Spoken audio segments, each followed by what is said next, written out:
ત્રણે ત્રણ એક સાથે લેવાનું એક કારણ છે કે બાળકો અમુક ટાઈમે કન્ફ્યુઝ થતા હોય છે ને કન્ફ્યુઝન દૂર થાય ને એટલા માટે છે અને આપણે શરૂઆતમાં કહ્યું એમાં પાર્ટ 1 છે તો ફ્રેન્ડ્સ હર મહાદેવ નમઃ શિવાય તો હું કુણાલ સર ફરીથી તમારી માટે લઈને આવ્યો છું ધોરણ 9 10 11 અને 12 ગુજરાતી મીડિયમ માટે અને એ સિવાય આપણે વિચાર કરીએ તો સ્પોકન ઇંગ્લિશ જે લોકો શીખે છે એમના માટે બહુ મહત્વનો ટોપિક જેને કહેવામાં આવે છે લેંગ્વેજ ફંક્શન્સ અને આપણે મોસ્ટ ઓફલી અડધો કલાકની મહેનત ઉપરથી તમારો સમય ના બગડે એટલા માટે ઓલરેડી 10 ફંક્શન આજે લેશું આ ભાગ 1 હશે આપણો અને બીજા ફંક્શન આપણે એ ઉપરથી આગળ લેશું લખેલું છે ધોરણ 9 10 11 12 અને spoken English language functions part 1 સરળ અને સાદી ભાષામાં આપણે અત્યારે સમજાવવા જઈ રહ્યા છીએ અને જે ખરેખર તમને ખબર પડી જશે આપણા વિડિયોને ઘણા બધા બાળકો દેખ્યું છે અને આપણો એક જ મોટો છે કે Gujarati medium English medium already ઘણા બધા વિડિયો બની ગયા છે પણ ગુજરાતી મીડિયમમાં બાળકોનો બહુ મોટો ફાયદો થાય એટલા માટે આપણે વિડિયો બનાવીએ છીએ હવે લેંગ્વેજ ફંક્શન કેવું છે 4 થી 7 માર્ક્સનું આની અંદર પૂછાય છે અને બાળકો એમાં બહુ કન્ફ્યુઝ છે ઘણા બધા ક્લાસીસ વાળા ટીચરોના બધાનું કહેવું એવું હતું કે સાહેબ એક લેંગ્વેજ ફંક્શનનો વિડિયો બનાવો તો ફાયદો રહેશે પણ બહુ લોંગ થઈ પડે છે ઘણા બધા ફંક્શન છે અને આપણે ડિટેલમાં આના વિશે વિડિયો બનાવ્યો છે અને એકદમ શોર્ટ અને સારી રીતે સીધી વાત નો બકવાસ તો સૌપ્રથમ આપણે જતા રહીએ પહેલું જ ફંક્શન આપણે લઈ લઈએ છીએ અહીંયા લખેલું છે કે ફંક્શનની અંદર એક્સરસાઇઝ સુધી આપણે લેવાના છે તો અહીંયા લખેલું છે શોઈંગ એક્સપ્રેસિંગ રિઝલ્ટ હવે એ શબ્દ આપેલું છે કે રિઝલ્ટ એટલે કે જ્યારે કોઈ પણ ઘટનાનું પરિણામ બતાવવાનું હોય ત્યારે હવે તમારે શું એક વાક્ય આપેલું હોય સામું તમારું ફંક્શન 4 ઓપ્શનમાં આપેલા હોય એમાંથી કંઈક સિલેક્ટ કરવાના આવે છે પછી ફંક્શનનો ઉપયોગ કરીને વાક્ય બનાવવાનું બી આવે છે અને પેરેગ્રાફમાં એનો આન્સર બતાવવામાં આવે છે આ ત્રણ રીતે એટલે ટોટલી આપણે કે 9 10 11 12 નું ભેગું કોમ્બાઇનેશન આપણે લઈ રહ્યા છીએ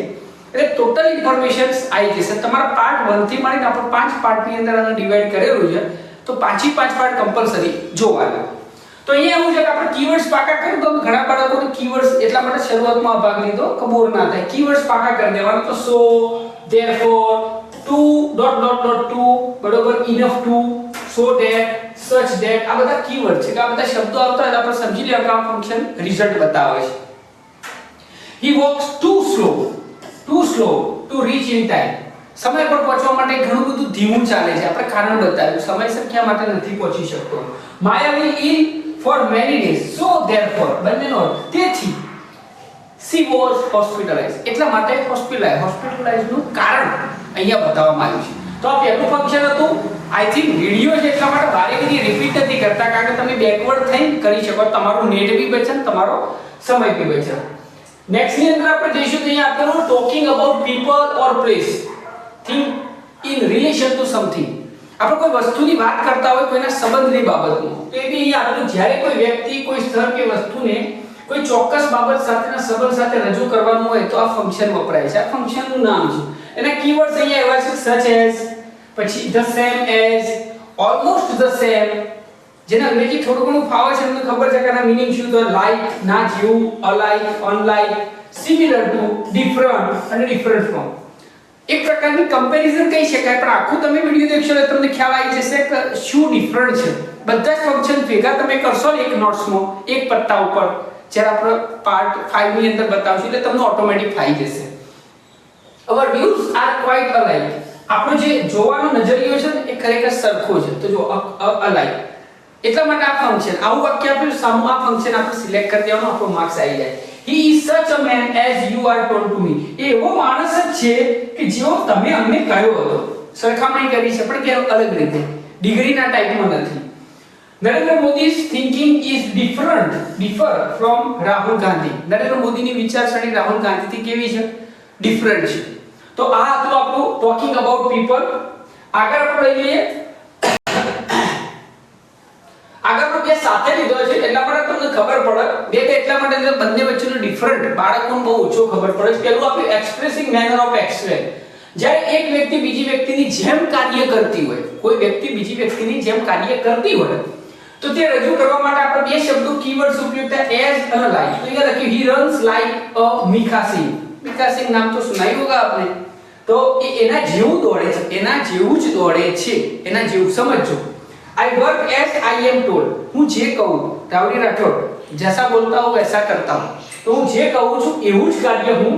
કરું છું. હવે આની સાથે સાથે આને સમજવું બહુ જરૂરી છે, એટલા માટે બે સાથે લખ્યા છે આપણે કે મેકિંગ સપોઝિશન. સપોઝિશન એટલે શું? તો ધારણા. ઉપરના અંદર એવું હતું એવું જ કાર્ય કરે છે, અહીંયા એવી ધારણા કરી છે ભાઈ આ એવું કાર્ય કરતો હશે અથવા તો એવી ધારણા કરી છે.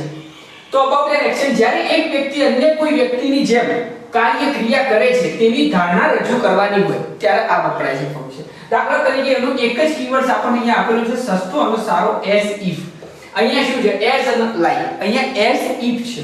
he speaks as if he were Amitabh. એવું બોલે છે જાણે કે અમિતાભ હોય. ધારણા છે અમિતાભ બચ્ચન જેવું બોલી ના શકાય, એટલી હાઈટ ના હોય, એટલી બાજુ સરખું કોને કહેવું અને ધારણા કોને કહેવી, આ બંને વચ્ચેનો ડિફરન્સ તમારે સમજવાનો છે. એટલે હું શોર્ટ અને સિમ્પલમાં કહી દઉં છું, તમે બેકવર્ડ કરીને બે વાર વિડિયો દેખો એટલે તમને ખ્યાલ આવી જશે કે અમિતાભ બચ્ચનની જેમ બોલી શકે છે, અમિતાભ બચ્ચન બની શકતો નથી, એટલે આ ધારણા કહેવાય. રાઈટ? અને અહીંયા એવું દોડી શકે છે સેમ ટુ સેમ, એ જ સ્પીડ, એ જ રીતે. એટલે આ ડિફરન્સ છે એટલે બંને સાથે લીધા છે. નેક્સ્ટ ફંક્શન ની ઓર આપણે જે વિદ્યાર્થી મિત્રો જો તમે નવા હોય તો વિડિયો એટલી બધી જગ્યાએ શેર કરો કે ખરેખર દરેક બાળક ઘરે ભણી શકે અને આપણો એક જ મોટો છે ફ્રી એજ્યુકેશન્સ, દરેકને ફ્રીમાં એજ્યુકેશન્સ મળે એટલા માટે.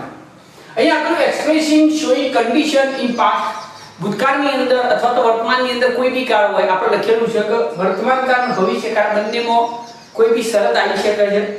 તો એ શરત બતાવવા માટે બે જ શબ્દોનો ઉપયોગ થાય છે, if અને unless. હવે if અને unless ની પૂરી ઇન્ફોર્મેશન માટે આપણે આ દરેક ફંક્શનના ડિટેલ્સ વિડિયો આપણે બનાવશું સિન્થેસિસ સેન્ટેન્સ ની અંદર, તમને સેન્ટેન્સ બનાવતો ફાવે એટલા માટે.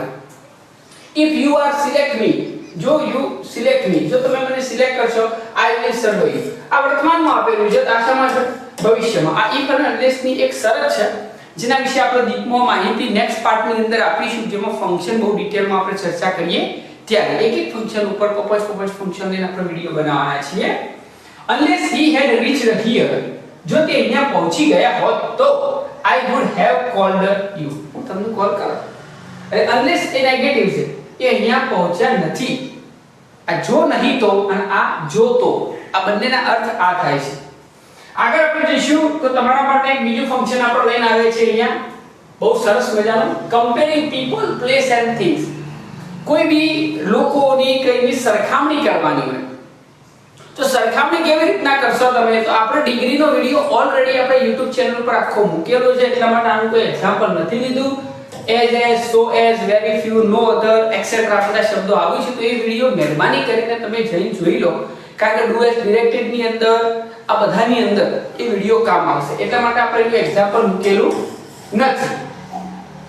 હવે એની સાથે સાથે અહીંયા બીજું આપેલું છે શોઈંગ એક્સપ્રેસિંગ કોન્ટ્રાસ્ટ. હવે કોન્ટ્રાસ્ટ એટલે શું? તો ઘણા બધાના મીનિંગ જ ખબર નથી હોતી, એટલા માટે આપણે અહીંયા મીનિંગ બતાવ્યો છે વિરોધાભાસ. કોઈ બી બે વાક્યો હોય કે બે વાક્યોની અંદર વિરોધાભાસ બતાવ્યો હોય. વિરોધાભાસ એટલે તમને ખબર વિરોધી વાક્ય બતાવ્યું હોય, ભાઈ પેલો માણસ અમીર છે પણ બહુ કંજૂસ છે, અમીર હોવું કંજૂસ હોવું આ વિરોધાભાસ છે, પણ પૈસા છે છતાં એ વાપરતો નથી. તો અહીંયા એક વસ્તુ છે, એના માટે કેટલાક શબ્દો આપેલા બટ, yet, still, though, તેમ છતાં થાય, though નો મતલબ although, though, even if અને however. આ બધાના મીનિંગ કઈ અંશે જોવા જઈએ તો સેમ ટુ સેમ થાય છે, તેમ છતાં, પણ એક્સેટ્રા. હવે એક નવો શબ્દ આપણે અહીંયા ઇન સ્પાઇટ ઓફ, કદાચ પૂછાય છે, બાળકો કન્ફ્યુઝ થઈ જાય છે. In spite of, despite, he is illness, તે બીમાર હોવા છતાં he came to the office for work. એ ઓફિસ એ બીમાર હતો છતાં તે ઓફિસ આવ્યો હતો. તો બીમારી હોવું ઓફિસ આવવો વિરોધાભાસ છે, કારણ કે બીમાર માણસ કોઈ ઓફિસ ક્યારેય આવે નહીં. તો આને કહેવાય કોન્ટ્રાસ્ટ, શોઈંગ કોન્ટ્રાસ્ટ. જ્યારે તમારે પૂછાય ત્યારે તમને આ ફાયદો મળવો જોઈએ. છેલ્લે આપણું 8મો નંબરનું આપેલું છે 8, 9 અને 10. આ ત્રણે ત્રણ એક સાથે લેવાનું એક કારણ છે કે બાળકો અમુક ટાઈમે કન્ફ્યુઝ થતા હોય છે, ને કન્ફ્યુઝન દૂર થાય ને એટલા માટે છે. અને આપણે શરૂઆતમાં કહ્યું એમાં પાર્ટ 1 છે, તો થોડું ધ્યાનથી તમારે દેખવાનું. ઓફરિંગ સજેશન, એડવાઇસ, સૂચન અને સલાહ. તો એના માટે કયા શબ્દો વપરાય? should, ought to, had better. આ ત્રણ શબ્દો વપરાય છે. તો અહીંયા લખ્યું he should read more to get a good result. એને વધારે વાંચવું જોઈએ એક સારું રિઝલ્ટ મેળવવા માટે. તો આપણે કીવર્ડ્સ બહુ મહત્વના છે, તમે કીવર્ડ્સની થોડી નોટ્સ બનાવી દો એટલે આપણે જ્યારે બી એનું સોલ્યુશન કરીશું, આપણે પેપર વાઇઝ સોલ્યુશન કરીશું, ફર્સ્ટ એક્ઝામની અંદર બધું પૂછાય છે તો એનો તમને ફાયદો મળી રહેશે. એના પછી 10મું છે એક્સપ્રેસિંગ ચોઇસ. અહીંયા ચોઇસ લખેલી છે. હવે આ બંને સાથે લેવાનું કારણ શું છે તો તમને થોડી ખબર પડે કે અહીંયા ઓફરિંગ સજેશન એડવાઇસ અહીંયા ચોઈસ હતું કોઈ કાર્ય સંતોષકારક ન થયું હોય અને તેના વિકલ્પ હોય અહીંયા બી વિકલ્પ છે અહીંયા બી વિકલ્પ છે તો આ બંનેમાં તમને ખબર હોવી જોઈએ અહીંયા કેવો વિકલ્પ છે કે કોઈ કાર્ય સંતોષકારક ન થયું હોય ને તેનો દાખલા તરીકે તમે કોઈ કામ કરી દીધું છે હવે એ કામ તમે કરી દીધું છે અને એના પછી તમને ખબર પડે છે કે આ કામ મેં આવી રીતના કર્યું હોત તો સારું હતું આવું કોઈ વાક્ય ઇંગ્લિશની અંદર પૂછાય છે તો એના માટે શબ્દ આવે છે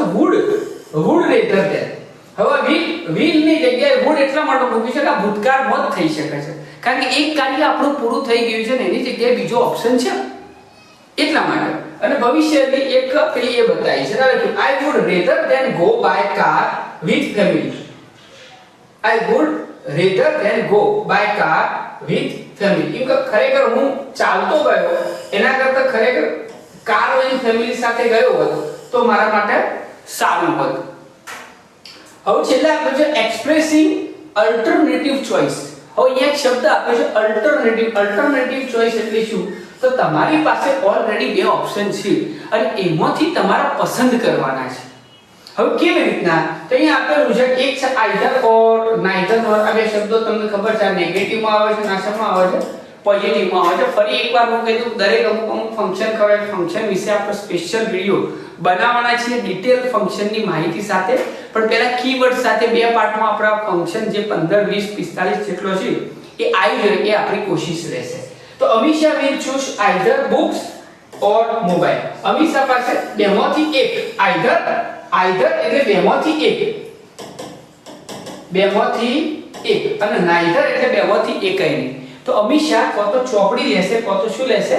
મોબાઈલ લેશે એટલે ઓવરઓલ આપણે 10 ફંક્શન લીધા છે તમને ફરીથી ફટાફટ રિવિઝન કરી દઉં 10 થી 10 ફંક્શન ની અંદર જે કીવર્ડ્સ તમને ખ્યાલ નહીં કે આ બધા કીવર્ડ્સ છે આપણા પહેલું છે શોઈંગ એક્સપ્રેસિવ રિઝલ્ટ જ્યારે કોઈ ઘટનાનું પરિણામ બતાવવાનું હોય ત્યારે so therefore too enough to so that such that આ બધા કીવર્ડ્સ છે એના પછી આપણે જે બીજું લીધું એ ટોકિંગ અબાઉટ પીપલ કોઈ લોકો વચ્ચે વાત કરતા હોય કોઈ લોકો વિશે વાત કરતા હોય ત્યારે આ પૂછાય છે તો such as the same as almost the same like unlike similar to different form etcetera એના પછી અહીંયા ત્રીજું ફંક્શન આપ્યું expressing manner of action function તમને જેટલા મોટા હશે ને સાહેબ સમજી લે કે તમે ક્રેક કરી લીધા ને એકદમ ઈઝી છે જ્યારે એક વ્યક્તિ બીજી વ્યક્તિની જેમ કાર્ય કરતી હોય ત્યારે કોઈ વ્યક્તિ બીજી વ્યક્તિની જેમ કાર્ય કરતી હોય તો એક્સપ્રેસિંગ મેનરમાં એઝ અને અલાઇક આવશે એઝ ઇટ ક્યારે છે સપોઝિશન સપોઝ કરવું મીન્સ કે ધારણા કરતા હોય કોઈ વસ્તુની ત્યારે એઝ ઇટ વપરાય છે સ્પીક એઝ ઇટ હી વેર અમિતાભ આ ફંક્શન ઉપર ખાસ ફોકસ આપવાનું છે એના પછી આપણે એક્સપ્રેસિંગ કન્ડિશન તો વર્તમાન કાળ અને ભૂતકાળની અંદર ઇફ અને અનલેસ આપણે કહ્યું કે આના વિશે પૂરો વિડિયો આવશે અનલેસ એ નેગેટિવ છે ઇફ એ પોઝિટિવ છે ઇફ નો મીનિંગ થાય જો તો અને અનલેસ નો મીનિંગ થાય જો નહીં તો એના પછી અહીંયા આપણે છઠ્ઠું લીધું તો કમ્પેરિંગ માટે મેં વાત કરી કે આપણો ડિગ્રીનો વિડિયો છે તમે જોઈ લેજો આખો તમને ફાવશે અને આવડશે 100% શોઈંગ એક્સપ્રેસિંગ કોન્ટ્રાક્ટ વિરોધાભાસ બટ યેટ ઇવન ધો ઓલ્ધો આ બધા કીવર્ડ્સ છે જે તમને કામ આવશે ઇન સ્પાઇટ ઓફ ડિસ્પાઇટ આ બે શબ્દો ખાસ નવા છે જે તમારે how ever even if keywords યાદ રાખો એક નોટની અંદર લખી દો એટલે તમને ફાવી જશે એના પછી આપણો આઠમું જે આપણે કીધું ઓફરિંગ સજેશન ને એડવાઇસ શુડ આઉટ ટુ અને હેડ બેટર વપરાશે અને છેલ્લે બે વસ્તુ હતા એક્સપ્રેસિંગ ચોઇસ અને અલ્ટરનેટિવ ચોઇસ આ બંનેમાં ચોઇસ આવો છોકરો કન્ફ્યુઝ થાય એટલા માટે આપણે કોઈ કાર્ય સંતોષકારક ન થયું એના માટે આપણને બીજો ઓપ્શન હોય કે આપણને પછતાવો હોય કે સારું આ કાર્ય આવી રીતના કર્યું હોત તો સારું હતું તેના માટે અહીં આપેલું ગુડ રેધર ધેન વપરાય છે ખાસ મહત્વનું છોકરાઓમાં બહુ કન્ફ્યુઝ થતા હોય છે અને એક્સપ્રેસિંગ અલ્ટરનેટિવ એટલે કોઈ બીજો ઓપ્શન આપણી પાસે ઓલરેડી છે અથવા બેમાંથી કોઈ બી સિલેક્ટ નથી કરવો અથવા તો સિલેક્ટ કરવો છે જો બેમાંથી એક સિલેક્ટ કરવો હોય તો આઇધર વપરાશે બેમાંથી એક પણ સિલેક્ટ ના કરવો હોય તો નાઇધર વપરાશે મિત્રો આ તો પાર્ટ 1 જેટલો બને એટલું ચેનલને શેર કરજો ગરીબ બાળકો ફ્રી એજ્યુકેશનમાં ભણી શકે એ જ આપણો મોટો છે બીજો કશો જ નહીં તો મળીએ નવા વિડિયો સાથે હર મહાદેવ ઓમ નમઃ શિવાય